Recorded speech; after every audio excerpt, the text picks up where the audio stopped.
जय गुरुदेव। मेरा सादर प्रणाम स्वीकार कीजिए। मैं प्रवीण हूँ, गुवाहाटी असम से। मैं कई महीनों से आपको फॉलो करता रहा हूँ यूट्यूब में। आपके शिविर में भी जाने का बहुत इच्छा थे, लेकिन लॉकडाउन के चलते हम जा नहीं पाए। आपने कई बार अपने यूट्यूब वीडियोस में कहा है सिद्ध कामना क्रिया के बारे में। आपने कहा है कैसे चेतन मन से अवचेतन मन तक अपने जो कामना है, इच्छा है, उसको एक बार आप अवतरित कर लें तो आपके कामना को सिद्ध होने में कोई नहीं रोक सकता है। तो कृपया इस सिद्ध कामना क्रिया की विधि के बारे में बताइएगा।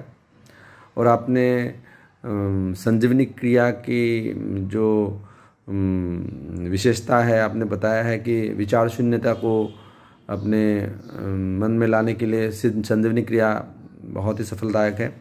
कृपया संजीवनी क्रिया की विधि के बारे में भी बताइएगा। धन्यवाद। प्रवीण जी, आप एक जिज्ञासु खोजी हैं। आपने सही समझा है यूट्यूब चैनल के माध्यम से कि चेतन मन की चाह को अवचेतन मन तक पहुंचा दिया जाए तो अवचेतन मन इतना शक्तिशाली है कि वह आपकी चाह को वास्तविकता में, असलियत में अत्यंत शीघ्रता से साकार करने में सक्षम।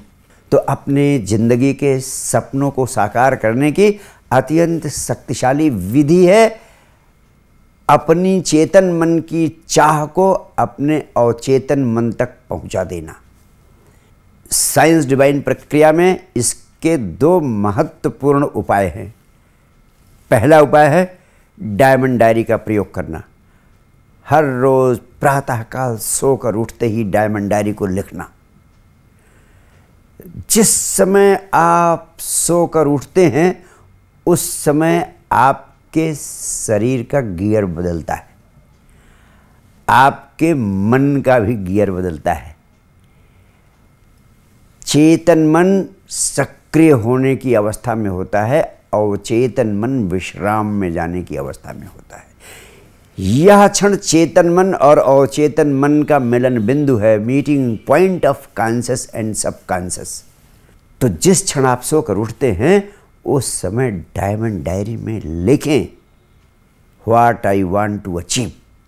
जब आप लिखेंगे what I want to achieve, उस समय चेतन मन से जो जो लिखेंगे, क्योंकि वह चेतन मन और अवचेतन मन का मिलन बिंदु है, वह लिखते समय ही धीरे धीरे आपके अवचेतन मन में सरकता जाएगा। और दाहिने पेज पर लिखें आई एम थैंकफुल फॉर, मैं निम्न चीज़ों के लिए अंतर हृदय से धन्यवाद देता हूँ अस्तित्व को, परमात्मा को। तो वह दो चार चीज़ें जो इस समय जिनके लिए आप अत्यंत कृतज्ञता के भाव से भरे हैं, उनको दाहिने पेज पर लिखें। वह चीज़ें आपके चेतन मन से अवचेतन मन में पहुंचेंगी तो आप रिसीविंग मोड में हो जाते हैं। कृतज्ञता की अभिव्यक्ति के साथ आप जो मांगना चाहते हैं, जो पाना चाहते हैं, उसको पाने की पात्रता हासिल कर लेते हैं। इसलिए डायमंड डायरी बहुत महत्वपूर्ण आयाम है। प्रातःकाल इसे लिखें और रात्रि काल बिस्तर पर सोने जाते समय जो आपने प्रातःकाल लिखा है उससे पढ़ते पढ़ते सो जाएं। जब आप रात्रि काल बिस्तर पर सोने जाते हैं उस समय आपका चेतन मन और अवचेतन मन दोनों के मिलने का बिंदु होता है, मिलन बिंदु होता है। एक मिलन बिंदु होता है प्रातःकाल सोकर उठते समय, दूसरा मिलन बिंदु होता है चेतन मन और चेतन मन का रात्रिकाल बिस्तर पर सोने जाते समय। उस समय जो कुछ आपने लिखा है उसे पढ़ते पढ़ते जब सो जाएंगे तो चेतन मन की चाह अवचेतन मन में पहुंचती चली जाएगी। ये पहली विधि हो गई। दूसरी विधि है सिद्ध कामना क्रिया। सिद्ध कामना क्रिया के माध्यम से आप 24 घंटे में किसी भी समय, बहुत उचित होगा रात्रिकाल सोने के पहले, इस विधि का प्रयोग करें, सिद्ध कामना क्रिया का प्रयोग करें। सिद्ध कामना क्रिया के माध्यम से आप अत्यंत शक्तिशाली तरीके से अपने चेतन मन की चाह को अवचेतन मन तक पहुंचा देते हैं। ये बहुत ही शक्तिशाली विधि है जो बहुत तेज़ी से परिणाम पैदा करती है। इसलिए सिद्ध कामना क्रिया बहुत तेज़ी से सारी दुनिया में फैलती जा रही है। इसके चमत्कारी परिणाम मैं रोज़ रोज़ देखता हूँ। इस सिद्ध कामना क्रिया के 3 चरण हैं। पहला चरण है third I meditation.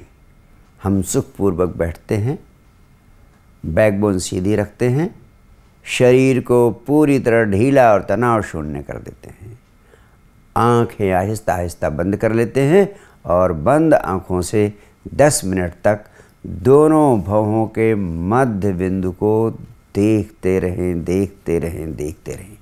Focus all your attention on the midpoint between the eyebrows and with both eyes closed, keep on watching the midpoint between the eyebrows।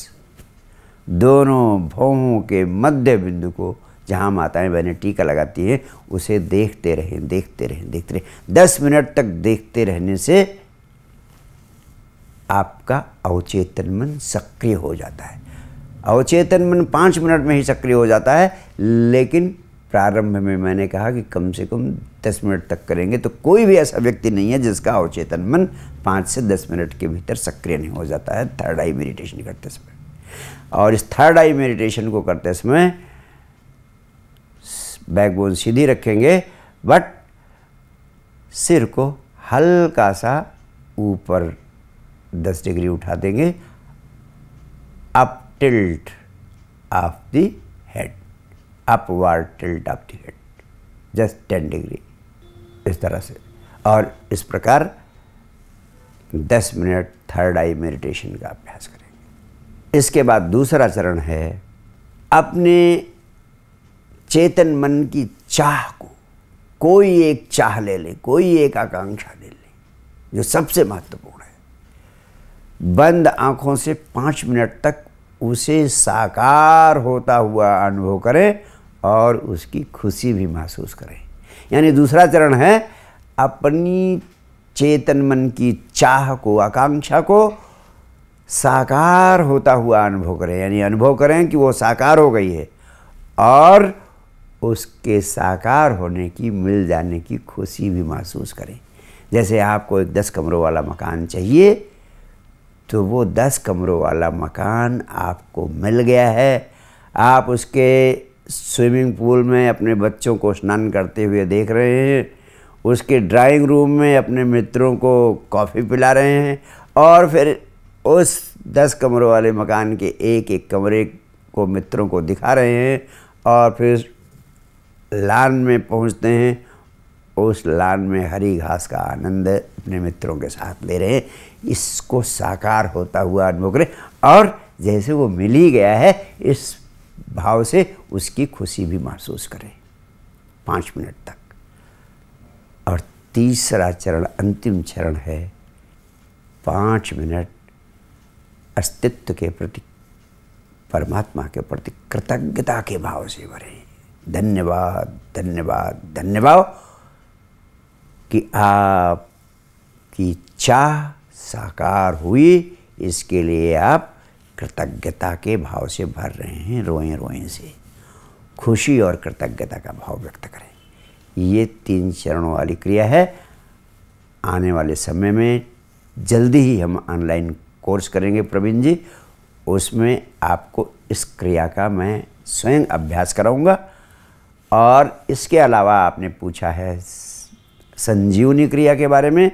संजीवनी क्रिया 21वीं सदी के व्यक्ति को सरलता से ध्यान में पहुंचाने की और विचार शून्यता की अवस्था को उपलब्ध कराने की अत्यंत शक्तिशाली विधि है। इस क्रिया को समझाने में, अभ्यास कराने में, इसके आयामों से परिचित कराने में 1 घंटे का समय लगेगा, ताकि आप भली भांति इसको समझ लें, क्योंकि ये बहुत ही सरल, बहुत ही प्रभावशाली क्रिया है। इसके अभ्यास से आप जिंदगी की परम ऊंचाइयों को, यहाँ तक कि बुद्धत्व की अवस्था को भी उपलब्ध कर सकते हैं। Thank you.